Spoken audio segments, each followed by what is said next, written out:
Sunday എന്ന് പറയുന്നൊരു ദിവസം ഉണ്ടെങ്കിൽ ലഞ്ചിന് ഒന്നുകിൽ കുക്കർ ബിരിയാണി അല്ലെങ്കിൽ ഫ്രൈഡ് റൈസ് കേട്ടോ. എപ്പോഴും ഞങ്ങൾ കുക്കർ ബിരിയാണിയാണ് ട്രൈ ചെയ്യണത്. പക്ഷേ ഇന്നൊരു വെറൈറ്റിക്ക് ഞങ്ങൾ ഫ്രൈഡ് റൈസ് ഒന്ന് ട്രൈ ചെയ്യാമെന്ന് വിചാരിച്ചു കേട്ടോ.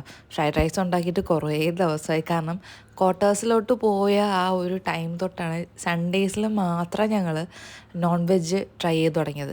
പിന്നെ അത് നോക്കിയപ്പോൾ ഞങ്ങൾ വെനസ്ഡേയും കൂടി അത് ആഡ് ചെയ്യാൻ തുടങ്ങി. പക്ഷെ അന്നൊന്നും എനിക്ക് കുക്കർ ബിരിയാണിയോ ഫ്രൈഡ് റൈസോ ഒന്നും വെക്കാൻ അറിയത്തില്ല കേട്ടോ.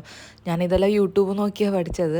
പക്ഷേ എനിക്ക് ഏറ്റവും കൂടുതൽ എൻ്റെ ഫേവറേറ്റ് എന്ന് പറയുന്നത് എൻ്റെ കുക്കർ ബിരിയാണി തന്നെയാണ്. കഴിഞ്ഞ സൺഡേയും അതിൻ്റെ സൺഡേ എല്ലാം കുക്കർ ബിരിയാണി ആയിരുന്നു. അതുകൊണ്ട് ഇന്നൊരു വെറൈറ്റിക്ക് ഫ്രൈഡ് റൈസ് ഒന്ന് ആക്കാൻ വിചാരിച്ചേട്ടോ. അപ്പോൾ ഹെൽപ്പിന് ഞാൻ വിനീതണ്ണനെ വിളിച്ചിട്ടുണ്ട്. കുറേ നേരം നിന്ന് കുക്ക് ചെയ്യാനുള്ള ബുദ്ധിമുട്ടുമുണ്ട്. ഞാനും വിനീതണ്ണനും കൂടെ മാറി മറിയട്ടോ കുക്ക് ചെയ്യുന്നത്.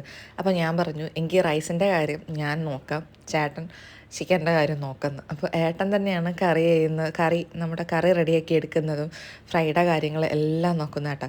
ആളിപ്പോൾ ചിക്കനും ഈ മട്ടൻ ബീഫൊക്കെ ഉണ്ടാക്കുന്നതിൽ ഭയങ്കര എക്സ്പേർട്ടായിട്ട് വരുന്നത് പോലെ എനിക്ക് തോന്നുന്നുണ്ട്.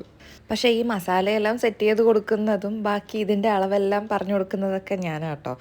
അപ്പോൾ ഏകദേശം നമ്മുടെ ഫ്രൈയും നമ്മുടെ കറിയും ഫ്രൈഡ് റൈസും എല്ലാം റെഡിയായപ്പോൾ തന്നെ ഞാൻ വിചാരിച്ചു എങ്കിൽ നമ്മുടെ ബാക്കിയുള്ള കാര്യങ്ങളൊക്കെ നോക്കാം കേട്ടോ. അപ്പോൾ ഞാൻ വിചാരിച്ചു കുറച്ചെങ്കിൽ എഗ്ഗും കൂടെ ബോയിൽ ചെയ്തിട്ട് പപ്പടവും സലാഡും കൂടെ ആയിക്കഴിഞ്ഞാൽ നമ്മുടെ ഉച്ചയ്ക്കത്തെ ഫുഡ് അടിപൊളിയാവും. അപ്പോൾ ബാക്കി വിശേഷങ്ങൾ അടുത്ത വീഡിയോയിൽ കാണാം.